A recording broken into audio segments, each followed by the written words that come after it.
자, 이번 시간 운영체제 6강에서 한번 다뤄볼 내용은 저장장치 구조에 대한 내용입니다. 즉 흔히 우리 컴퓨터는 어떠한 연산을 처리하고 프로그램 같은 걸 저장하기 위해서 이러한 저장장치 같은 거를 가지고 있는데요. 구체적으로 어떠한 저장장치가 컴퓨터 내부에 존재하는지, 그리고 그러한 저장장치별로 각각의 어떠한 특징을 가지고 있고 어떤 식으로 운영을 했을 때 가장 효율적으로 운영체제가 그러한 장치들을 다룰 수 있을지에 대해서 한번 이야기를 해보려고 해요. 먼저 주기억장치에 대해서 이야기를 해보려고 하는데요. 이 주기억장치에서 정말 중요한 개념이 바로 이 프로세스라고 할 수가 있어요. 이 프로세스가 뭐냐면요, 흔히 컴퓨터를 많이 하시다 보면은 자연스럽게 이 프로세스가 뭔지 접하실 수 있을 건데요. 이 프로세스란 실행 중인 프로그램을 의미합니다. 즉 바로 지금 제가 이렇게 한글 파일에서 어떠한 작업을 하고 있잖아요. 이러한 한글 같은 소프트웨어는 제가 설치를 하게 되면은 자연스럽게 바탕화면에 깔리게 되는데, 이제 그게 내부적으로는 C 드라이브에 설치가 되었다고 할 수가 있어요. C 드라이브 같은 경우는 나중에 배우겠지만 보조기억 장치 중 하나라고 할 수가 있고요. 이제 그렇게 보조기억 장치, 즉 바탕화면에 설치되어 있는 그런 프로그램을 실행을 했을 때 그때 이제 그게 프로세스로 변환이 되면서 이 주기억 장치, 흔히 램이라고 하죠. 램에 이제 올라가게 되는 것입니다. 즉 주기억 장치란 프로세스가 올라가는 공간으로서 프로세서가 직접, 여기서 말하는 프로세서는 CPU라 생각하시면 됩니다. 이러한 프로세서가 직접 접근할 수 있는 대량 저장장치로서 워드의 배열로 구성이 되어 있습니다. 흔히 주기억 장치와 램은 같은 의미로 사용이 되고요. 또한 여기서 말하는 워드라는 것은 CPU가 한 번에 처리할 수 있는 단위로서 운영체제가 만약에 32비트 시스템이라면 워드는 32비트가 됩니다. 저 같은 경우는 이제 윈도우 64비트를 사용하고 있기 때문에 64비트, 즉 저 같은 경우는 워드가 64비트가 되는 거죠. 이제 이런 식으로 주기억 장치는 워드 단위로 CPU와 상호작용을 할 수가 있으며, 상호작용을 할 때는 특정 기억장치 주소에 일련의 로드 혹은 스토어 명령을 등을 통해서 수행이 이루어집니다. 로드 명령 같은 경우는 주기억 장치에서 CPU 내부의 레지스터로 한 워드만큼의 데이터를 이동시키는 명령이며, 스토어 명령 같은 경우는 CPU 내부의 레지스터의 내용을 주기억 장치로 이동시키는 명령입니다. 즉 주기억 장치에서 어떠한 데이터를 빼오는 걸 로드라고 하는 거고, CPU가 반대로 주기억 장치에 어떠한 데이터를 저장하는 것을 이 스토어라고 할 수가 있는 거죠. 이제 여기에서 어떠한 명령이 실행되는 사이클을 한번 생각해 볼 필요가 있는데요. 여기서 말하는 명령이라는 것은 CPU가 처리하는 하나의 단위라고 할 수 있는 거예요. 자, 1번은 이렇게 기억장치, 즉 램으로부터 명령을 인출해서 CPU 내부의 명령 레지스터에 저장하는 거고요. 두 번째는 CPU가 그 명령을 해독하는 거예요. 그 다음 세 번째는 P 연산자를 CPU 내부의 레지스터로 저장하는 거고요. 그 다음 4번은 이제 명령을 실행하는 겁니다. 그 다음 마지막으로 다시 그 결과를 다시 그 램에다가 저장을 하는 게 마지막 단계라고 할 수 있겠고요. 주기억 장치 같은 경우는 일반적으로 4기가, 8기가, 16기가 이렇게 쓰잖아요. 저 같은 경우는 8기가 램을 쓰고 있는데요.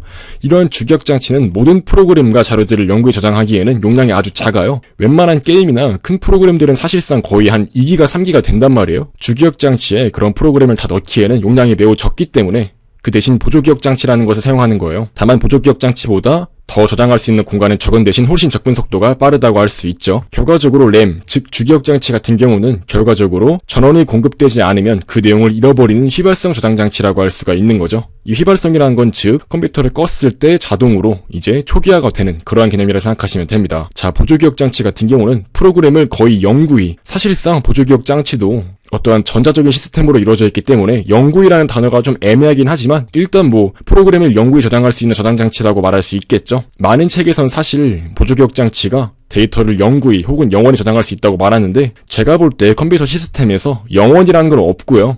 반영구 정도가 제가 볼 땐 적합하다고 생각을 합니다. 아무튼 일반적으로 이렇게 프로그램을 아주 장기간 동안 저장할 수 있는 저장 장치로서 하드디스크나 SSD 등을 이렇게 의미합니다. 아직도 많이 사용되고 있는 보조기억 장치는 바로 하드디스크로서 자기 디스크의 일종이라고 할 수 있습니다. 일반적으로 프로그램들은 이런 보조기억 장치의 적자가 되고, 그 중에서 실행을 한 프로그램이 바로 프로세스가 돼서 아까 말했듯이 램의 적자가 되어 CPU가 이를 처리해서 프로그램이 작동하게 되는 것이죠. 또한 이외에도 캐시 메모리, CD-롬, 자기 테이프 등 다양한 기타 저장 장치가 존재합니다. 물론 몇몇은 최근에 들어서 거의 사용이 되고 있지 않죠. 예를 들면 CD-롬 같은 건 요즘에 거의 안 쓰고 대부분 USB 같은 걸 쓰잖아요. 그래도 각각의 장치들은 속도, 가격, 크기, 휘발성 등의 특성에서 장단점이 존재하기 때문에 이를 정확하게 파악하는 게 굉장히 중요하다고 할 수 있어요. 주기억 장치 같은 경우는 굉장히 중요하기 때문에 더 구체적으로 알 필요가 있습니다. 자, 주기억 장치와 CPU 자체에 내장되어 있는 레지스터 같은 경우는 CPU가 직접 접근할 수 있는 유일한 저장 장치라고 할 수가 있어요. 즉 CPU가 어떠한 처리를 위해서 잠깐 저장해 놓는 그러한 공간이라고 할 수 있는 거죠.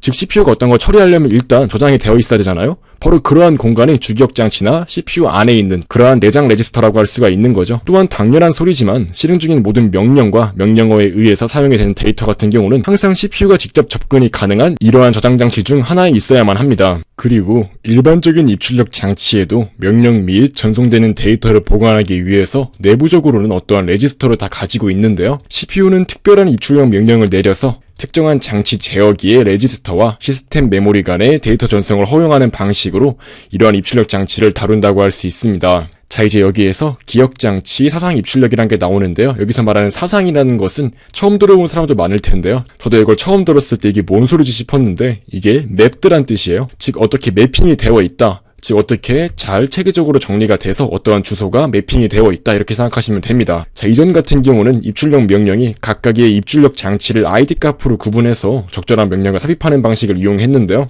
이는 명령의 구조가 상이해서 파악하기 어렵다는 단점을 가져왔어요. 그래서 단일 주소 체계를 도입해서 명령의 구조를 통일하였는데 이를 바로 기억 사상 입출력 방식이라고 합니다. 보다 편리한 입출력 장치에 대한 접근을 제공하고 메모리 주소의 일정 범위를 지정해서 장치 레지스터에 사상시킨다고 할 수가 있어요.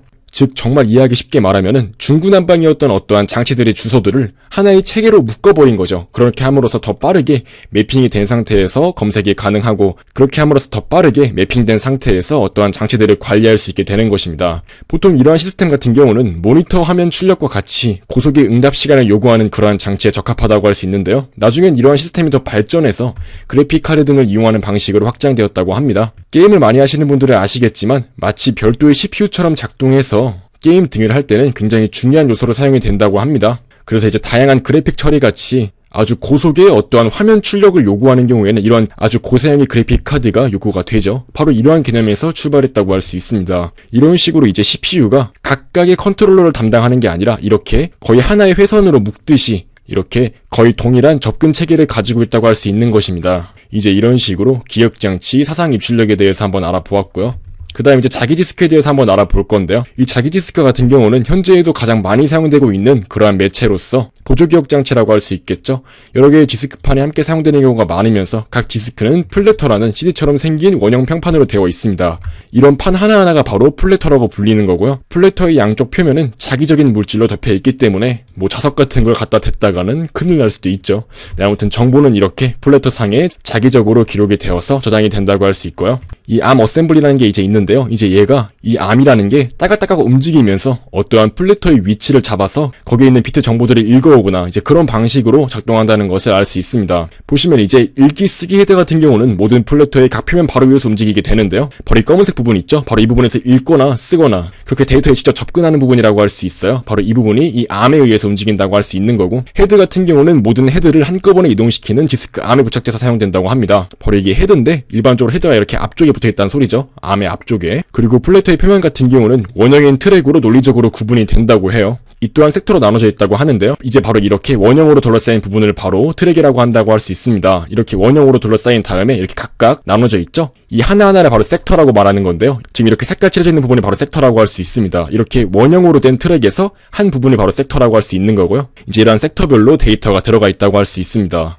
또한 이제 이런 트랙 같은 게 이제 이렇게 동심원을 그리면서 아주 많은 원을 가지고 있는데요. 즉 이렇게 원점은 동일하지만 아주 많은 원들이 존재하는 거예요. 이제 그런 원들의 집합을 바로 실린더라고 말하는 건데요. 이렇게 실린더가 뭔지 보여주고 있죠. 따라서 이제 이러한 자기 디스크 같은 경우는 한 개의 원판에 수천 개의 실린더가 존재할 수 있고, 이제 이런 식으로 각각의 수없이 많은 섹터가 존재하면서 그러한 섹터를 이제 이 헤드가 탐색을 하면서 어떠한 데이터를 읽고 쓰고 그렇게 반복할 수 있음을 알 수 있습니다. 정말 이러한 자기 디스크 안에 아주 수없이 많은 데이터가 들어갈 수 있다는 점에서 보조기억 장치가 어떻게 작동을 하는지 이해를 하고 살펴볼 수 있었고요. 이제 디스크 속도 측면에서 가장 중요한 특성은 바로 전속률이라고 할 수 있는데요. 전속률이란 드라이버와 컴퓨터 간의 데이터 전송 비율을 의미하는데요. 이제 이러한 자기 디스크 같은 경우는 이미 접근 시간이라는 게 중요한 개념으로 작동하는데요. 이게 바로 접근 시간 그 자체를 의미합니다. 데이터를 읽기 위해서 접근하는 시간이죠. 바로 원하는 실린더로 디스크 암이 움직이는 탐색 시간, 즉 이 암이 따깍따깍 움직이면서 원하는 실린더를 찾는데 걸리는 시간을 바로 이렇게 탐색 시간이라고 하고요. 이제 원하는 섹터로 디스크 헤더가 이제 이렇게 회전하면서 원하는 섹터로 찾는 거예요.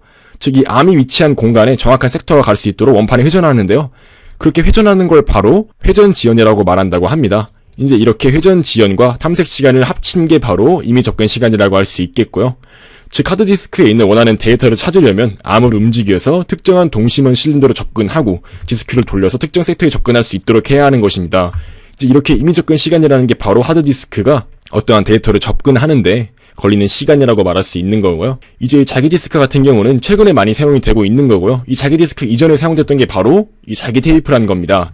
자기 테이프라는 거는 초기의 보조기억 장치로 사용된 매체로서 정말 영구적이고 굉장히 많은 양의 데이터를 보관할 수가 있어요. 폭에 따라서 0.5인치 등으로 이름이 붙여지고 폭이 클수록 많은 양의 데이터를 담을 수가 있어요. 바로 이런 식으로 생겼죠. 말 그대로 정말 테이프처럼 생겼어요.